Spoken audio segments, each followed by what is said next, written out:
ओम शांति। आज बाबा के 31/7/20 के महावाक्य हैं। सबसे पहले हम मुरली का सारांश सुनेंगे। आज बाबा ने इस पाठशाला की विशेषता बताते हुए कहा कि यह एक ऐसी वंडरफुल पाठशाला है जिसमें पढ़ने वाले आत्मा है तो पढ़ाने वाला भी परमात्मा है जो दिखाई नहीं देता। यह एक ऐसी अनोखी पाठशाला है जिसमें एक नई शिक्षा दी जाती है कि अपने कर्मेंद्रियों को वश में रखना है, कभी किसी के प्रति बुरी दृष्टि न जाए। ऐसी शिक्षा इस यूनिवर्सिटी के सिवाय कहीं और नहीं दी जाती। बाबा डायरेक्शन देते हैं कि ब्रह्मा कुमार कुमारियां हो तो यह ज्ञान पक्का हो जाना चाहिए कि हम भाई बहन हैं, तो बुरी दृष्टि नहीं जानी चाहिए और बुरे ख्यालात नहीं चलने चाहिए क्योंकि हम आत्मा हैं। इस संगम पर पुरुषार्थी बनने के लिए एक का ही सत का संग करना है क्योंकि बाकी सब कुसंग हैं। तुम जितना याद करते जाएंगे उतना सुख फील करेंगे और तुम तमोप्रधान से सतोप्रधान बनते जाएंगे तो फिर ताकत, खुशी और धारणा बढ़ती जाएगी। और अंत में बाबा ने बताया आपस में हमें रूहानी कनेक्शन रखना है, ब्लड कनेक्शन नहीं। अब हम मुरली की शुरुआत करते हैं। मीठे बच्चे, यह वंडरफुल पाठशाला है जिसमें तुम पढ़ने वाली आत्मा भी देखने में नहीं आती तो पढ़ाने वाला भी दिखाई नहीं देता। यह है नई बात। बाबा ने कहा इस वंडरफुल पाठशाला की विशेषता ये है कि न पढ़ने वाला दिखाई देते हैं न पढ़ाने वाला, दोनों सूक्ष्म हैं। तो ये इस पाठशाला की नई विशेषता या नई बात है। आज का प्रश्न है, इस पाठशाला में तुम्हें मुख्य शिक्षा कौन सी मिलती है जो और कोई पाठशाला में नहीं दी जाती? इस पाठशाला में तुम्हें मुख्य शिक्षा कौन सी मिलती है जो और कोई पाठशाला में नहीं दी जाती? उत्तर है, यहाँ बाप अपने बच्चों को शिक्षा देते हैं। बच्चे अपने कर्मेंद्रियों को वश में रखना है, कभी भी किसी बहन पर बुरी दृष्टि न हो। तुम आत्मा रूप में भाई भाई हो और प्रजापिता ब्रह्मा के बच्चे बहन भाई हो। तुम्हें बुरे ख्यालात कभी नहीं आने चाहिए। ऐसी शिक्षा इस यूनिवर्सिटी के सिवाय कहीं भी नहीं दी जाती। गीत है, दूर देश का रहने वाला आया देश पर आए। ओम शांति।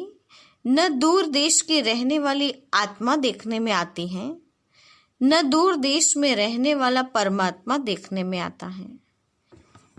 एक ही परमात्मा और आत्मा है जो इन आंखों से देखने में नहीं आते हैं और सब चीजें देखने में आती हैं। ये समझने में आता है कि हम आत्मा हैं। यह मनुष्य समझते हैं कि आत्मा अलग है, शरीर अलग है। आत्मा दूर देश से आकर शरीर में प्रवेश करती है। तुम हर एक बात को अच्छी रीति समझ रहे हो। हम आत्मा कैसे दूर देश से आते हैं? आत्मा भी देखने में नहीं आती, पढ़ाने वाला बाप परमात्मा भी देखने में नहीं आता। ऐसा तो कभी कोई सत्संग में या शास्त्रों में सुना नहीं, न कभी सुना न कभी देखा। अभी तुम जानते हो हम आत्मा देखने में नहीं आती। आत्मा को ही पढ़ना है, आत्मा ही सब कुछ करती है ना। यह नई बात है जो और कोई समझा न सके। परमपिता परमात्मा जो ज्ञान का सागर है वह भी देखने में नहीं आता। निराकार पढ़ाई कैसे? आत्मा भी शरीर में आती है ना। वैसे परमपिता परमात्मा बाप भी भाग्यशाली रथ अथवा भागीरथ में आते हैं। इस रथ को भी अपनी आत्मा है, वह भी अपनी आत्मा को देख थोड़ी सकते हैं। बाप इस रथ के आधार से आकर बच्चों को पढ़ाते हैं। आत्मा भी एक शरीर छोड़ फिर दूसरा लेती है। आत्मा की पहचान है देखी नहीं जाती। अब बाप जो देखा नहीं जाता वह तुमको पढ़ा रहे हैं। यह है बिल्कुल नई बात। बाप कहते हैं मैं भी ड्रामा प्लान अनुसार अपने समय पर आकर शरीर धारण करता हूँ, नहीं तो तुम मीठे मीठे बच्चों को दुख से कैसे छुड़ाऊं।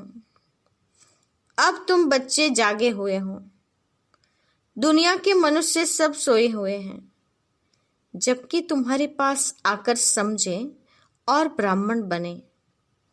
और सत्संग में कोई भी आकर बैठ सकते हैं, यहाँ ऐसे कोई आ न सके, क्योंकि यह पाठशाला है ना।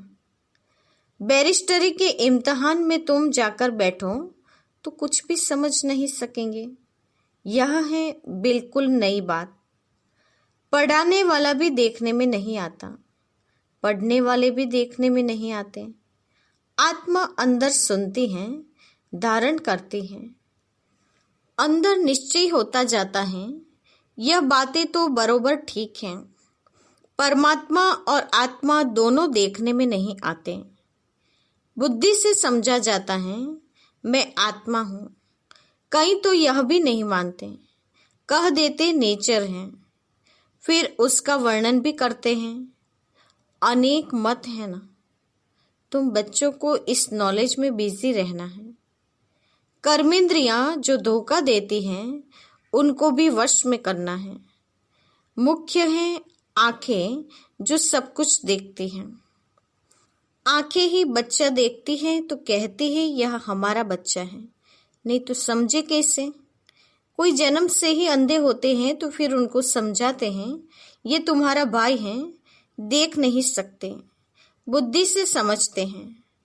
वास्तव में कोई अंधे सूरदास हो तो ज्ञान को अच्छा उठा सकते हैं, क्योंकि धोखा देने वाली आंखें ही नहीं हैं। बल और कुछ काम वह कर न सके, ज्ञान अच्छा ले सकते हैं। स्त्री को भी नहीं देखेंगे, दूसरों को देखें तो बुद्धि जाए। उनको पकड़े भी, देखते ही नहीं तो पकड़े कैसे। तो बाप समझाते हैं कर्मेंद्रियों को पक्का करना है। क्रिमिनल अर्थात बुरी दृष्टि से किसी भी बहन को नहीं देखना है। तुम भी बहन भाई हो ना, बुरी दृष्टि जरा भी ख्याल न आए। बल आजकल कलयुग है, भाई बहन भी खराब हो पड़ते हैं, परंतु लो मुजीब भाई बहन के बुरे ख्यालात नहीं रहेंगे। हम एक बाप के बच्चे हैं। बाबा डायरेक्शन देते हैं तुम ब्रह्मा कुमार कुमारियां हो तो यह ज्ञान पक्का हो जाना चाहिए कि हम भाई बहन हैं। हम आत्माएं भगवान के बच्चे भाई भाई हैं। फिर शरीर में प्रजापिता ब्रह्मा द्वारा भाई बहन बनते हैं, क्योंकि एडाप्ट होते हैं ना। बुरी दृष्टि जा न सके। यह पक्का पक्का समझो हम आत्मा हैं। बाबा हमको पढ़ाते हैं, हम आत्मा पढ़ते हैं इस शरीर से। यह आर्गन्स हैं। हम आत्मा इनसे अलग हैं। इन कर्मेंद्रियों से हम कर्म करते हैं। मैं कर्मेंद्रियां थोड़ी हूँ, मैं तो इनसे न्यारी आत्मा हूँ।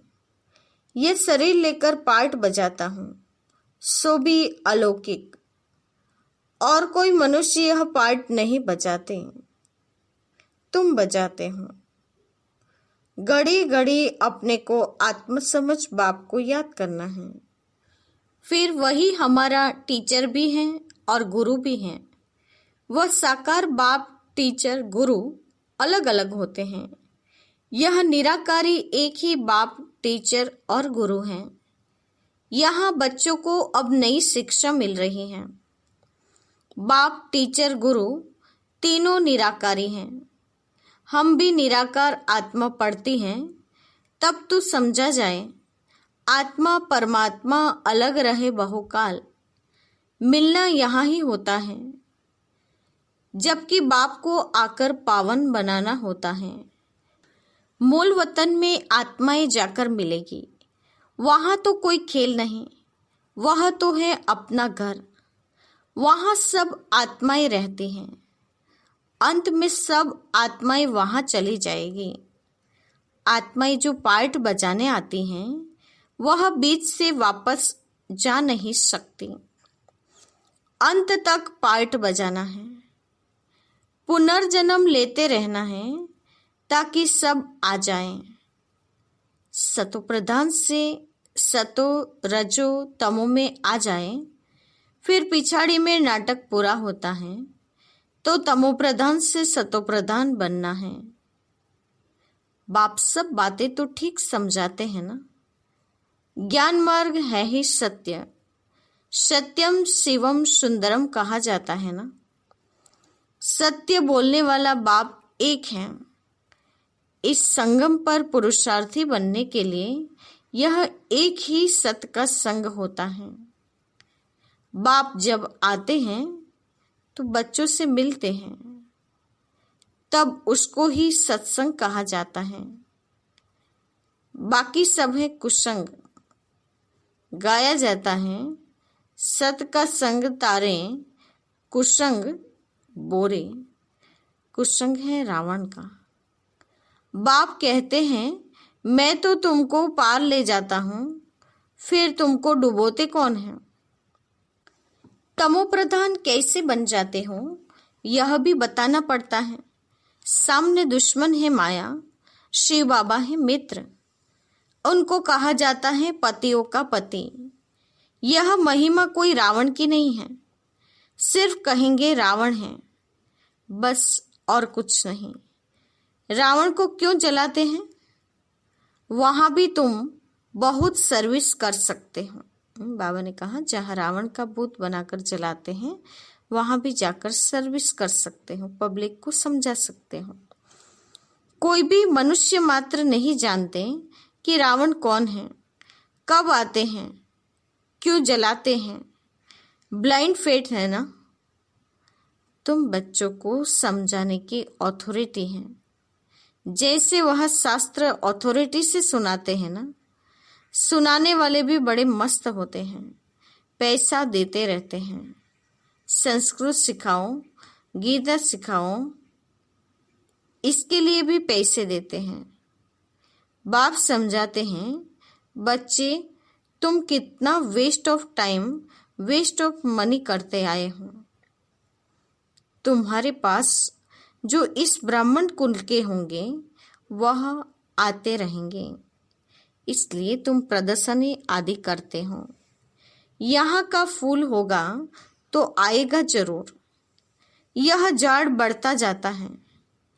बाप ने बीज लगाया है, एक ब्रह्मा, उनसे फिर ब्राह्मण कुल होता है।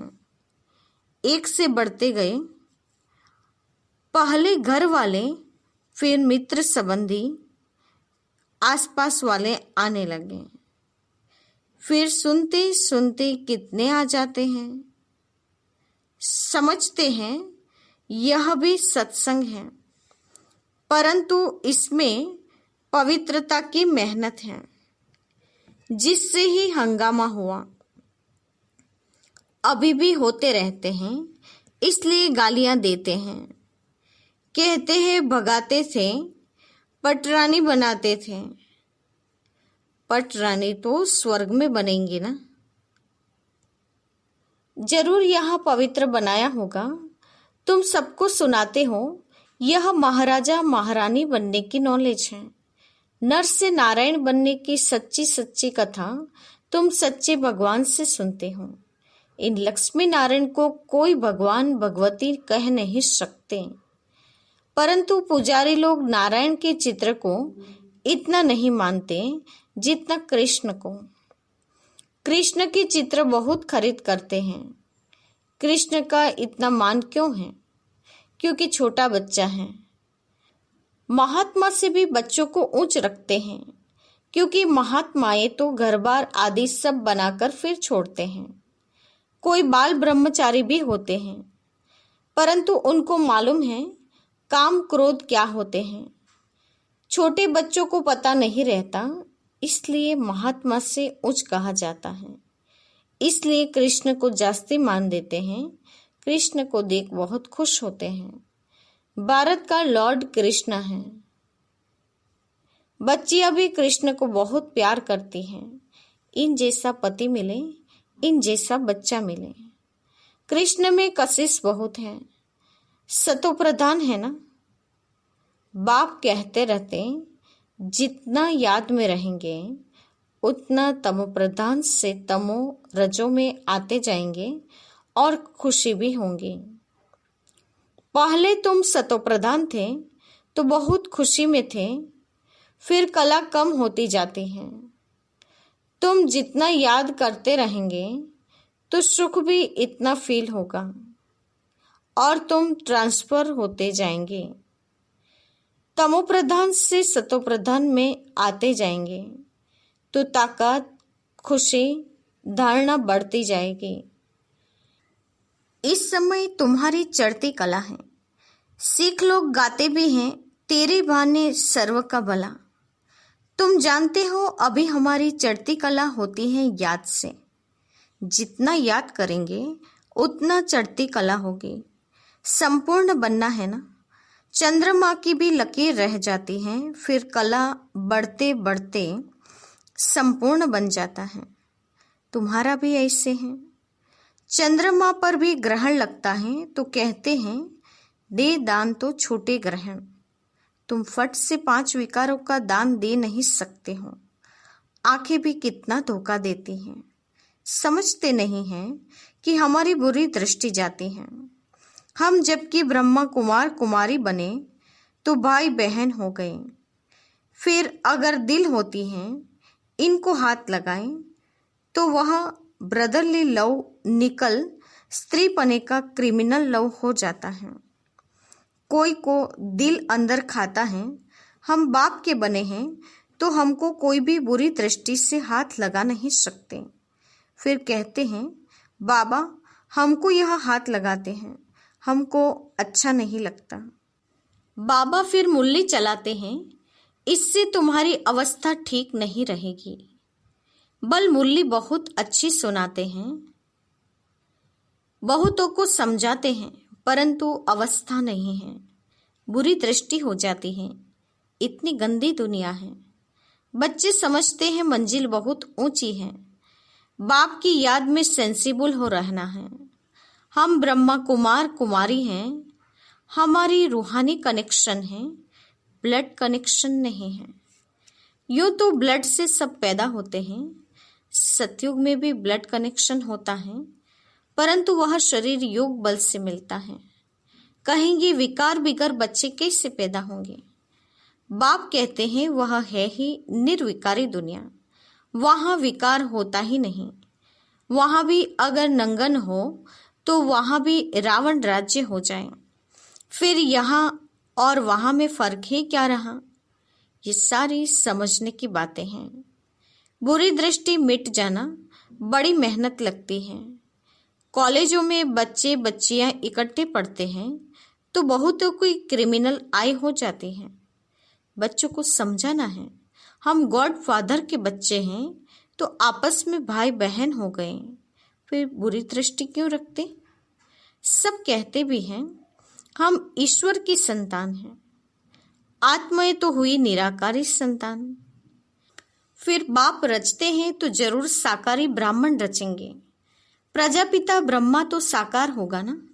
वह हो गई एडॉप्शन, गोद के बच्चे। मनुष्य की बुद्धि में यह बिल्कुल नहीं आता कि प्रजापिता ब्रह्मा द्वारा सृष्टि कैसे रची।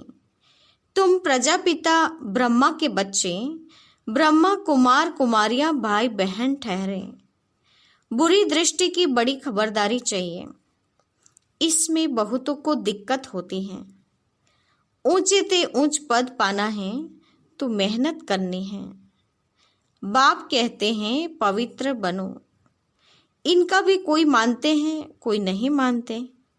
बड़ी मेहनत है, मेहनत बिगर ऊंच कैसे बनेंगे। बच्चों को खबरदार रहना है। भाई बहन का अर्थ ही है एक बाप के बच्चे। फिर बुरी दृष्टि क्यों जानी चाहिए। बच्चे समझते हैं बाबा ठीक कहते हैं, हमारी क्रिमिनल दृष्टि जाती है, स्त्री की भी जाती है तो पुरुष की भी जाती है। ये तो मंजिल है ना। नॉलेज तो बहुत सुनाते हैं, परंतु जबकि चलन भी पवित्रता की हो, इसलिए बाबा कहते हैं सबसे जास्ती धोखा देने वाली यह आंखें हैं। मुख भी म्याऊं म्याऊं तब करता है जब आंखों से चीज देखते हैं, तब दिल होती है यह खाऊं। इसलिए कर्मेंद्रियों पर जीत पानी है। अच्छा, मीठे मीठे सिकिलते बच्चों के प्रति माता पिता बाप दादा का याद प्यार और गुड मॉर्निंग। रूहानी बाप की रूहानी बच्चों को नमस्ते। हम रूहानी बच्चों की रूहानी माता पिता बाप दादा को याद प्यार और नमस्ते। पूरी मुरली का धारणा युक्त मुख्य सार। पहली पॉइंट, पवित्रता के चलन अपनानी है। बुरी दृष्टि बुरे ख्यालात समाप्त करने के लिए अपने को इन कर्मेंद्रियों से न्यारा आत्मा समझना है। दूसरी पॉइंट, आपस में रूहानी कनेक्शन रखना है, ब्लड कनेक्शन नहीं। अपना अमूल्य टाइम और मनी वेस्ट नहीं करना है। संग दोष से अपनी बहुत बहुत संभाल करनी है। आज का वरदान है, ब्रह्म मुहूर्त के समय वरदान लेने और देने वाले बाप समान वरदानी महादानी भव। ब्रह्म मुहूर्त के समय वरदान लेने और देने वाले बाप समान वरदानी महादानी भव। वरदान का स्पष्टीकरण है, ब्रह्म मुहूर्त के समय विशेष ब्रह्मलोक निवासी बाप ज्ञान सूर्य की लाइट और माइट की किरणें बच्चों को वरदान के रूप में देते हैं। साथ साथ ब्रह्मा बाप भाग्य विधाता के रूप में भाग्य रूपी अमृत बांटते हैं। सिर्फ बुद्धि रूपी कलश अमृत धारण करने के लिए योग्य हो। किसी भी प्रकार का विघ्न व रुकावट न हो तो सारे दिन के लिए श्रेष्ठ स्थिति व कर्म का मुहूर्त निकाल सकते हो, क्योंकि अमृत वेले का वातावरण ही वृत्ति को बदलने वाला होता है। इसलिए उस समय वरदान लेते हुए दान दो, अर्थात वरदानी और महादानी बनो। बाबा ने कहा, ब्रह्म मुहूर्त का समय ब्रह्मलोक निवासी शिव बाबा से लाइट माइट लेना और वरदान लेने का समय है। साथ ही भाग्य विधाता ब्रह्मा बाप भी भाग्य रूपी अमृत बांटते हैं। तो बाबा ने कहा कि अपनी श्रेष्ठ स्थिति अमृत वेले बनाकर वरदान लेते हुए वरदानी और महादानी बनना है। आज का स्लोगन है, क्रोधी का काम है क्रोध करना और आपका काम है स्नेह देना। क्रोधी का काम है क्रोध करना और आपका काम है स्नेह देना। आज के मुख्य पॉइंट्स हैं, इस वंडरफुल पाठशाला की नई बात ये है कि पढ़ने वाली आत्मा और पढ़ाने वाला बाप दिखाई नहीं देता और सत्संगों में तो कोई भी जाकर बैठ सकता है, पर यह तो पाठशाला है, इसलिए कोई भी ऐसे बैठ न सके।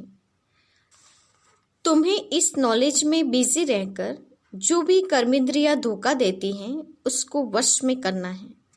मुख्य आंखें धोखा देती हैं, इसलिए इनकी संभाल करनी है। सत्य बताने वाला एक बाप है, इसीलिए एक सत्य बाप के संग में रहना है और सत्संगों की तरह भी इसमें भी सत्संग समझ लेते हैं, परंतु यहाँ पवित्रता मुख्य है और इसी पवित्रता को लेकर हंगामे भी बहुत होते हैं। आंखें ऐसी हैं जो कर्मेंद्रियों को चलायमान कर देती हैं, इसलिए आंखों की संभाल करनी है। और अंत में बताया, ब्रह्म मुहूर्त में बुद्धि रूपी कलश से अमृत धारण कर अपनी श्रेष्ठ स्थिति द्वारा वरदान लेते हुए दान दो, अर्थात वरदानी और महादानी बनो। अच्छा, ओम शांति।